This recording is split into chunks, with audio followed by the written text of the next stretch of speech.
Is the world going to shit? Is the world falling apart? The short answer is yes.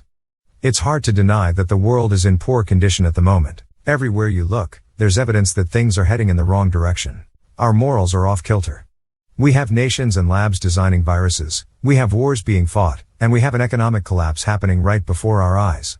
The list goes on. It's enough to make anyone feel pessimistic about the future. While several factors have contributed to our world's chaotic state, one that stands out above the rest is our culture losing its moral and ethical roots. A society that once championed hard work, personal responsibility, and treating others with respect now seems to celebrate apathy, victimhood, and entitlement. As a result, we are witnessing an increase in crime, addiction, mental illness, and family breakdown. One need only look at our entertainment or political landscape to see this decline in moral standards. We are bombarded with vulgarity, violence, and sexuality on a daily basis. And while there is nothing wrong with enjoying these things in moderation, they have become so pervasive that they are numbing us to their effects. We have become desensitized to the point where we no longer flinch at profanity-laced tirades or graphic images of assault. This is not healthy for any society, let alone one that is supposed to be a shining example of democracy. The United States was founded on the principle that all men are created equal and have certain inalienable rights. But in order for these principles to endure, they must be passed down from generation to generation.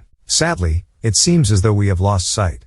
We are also trying to wipe out large populations of the world. We have labs in the world that use many different techniques to mutate viruses and give them new powers. Scientists often use these manipulations to better understand how the microbes can evade detection by our immune systems. However, there are many other reasons why scientists might want to perform these manipulations. For example, they may want to create new strains of viruses that are more resistant to antibiotics or that are more virulent. Additionally, they may want to study how certain mutations affect the way that a virus behaves. We have seen these experiments go wrong and get out into the public. If it isn't man-made viruses that will end us, it will be war. We have also seen escalations in the war recently. Russia continues to raise the stakes with comments that come after Biden promised to provide Ukraine with $125 million in new military assistance, including long-range precision land attack missiles. These weapons would give Ukraine the ability to strike Russian forces at a greater distance, making it more difficult for Putin to intervene militarily in the country. Putin has responded by threatening to escalate his own bombing campaign if Western nations provide Ukraine with these longer-range rockets. He also dismissed the weapons as nothing new, saying that they would not change the balance of power in the region.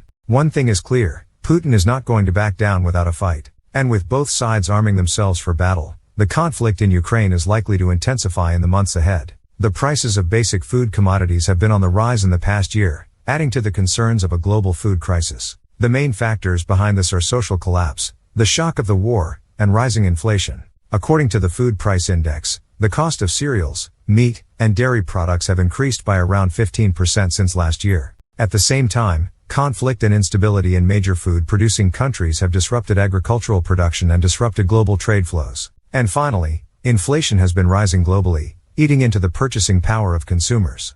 All of these factors together create a perfect storm that is leaving millions of people at risk of going hungry. However, it's important to remember that the world has been through tough times before, and we've always managed to pull through in the end. So while things might seem bad at the moment, there's no reason to believe that we won't be able to overcome these challenges and emerge stronger on the other side. Find original article at ro.americanreview.org.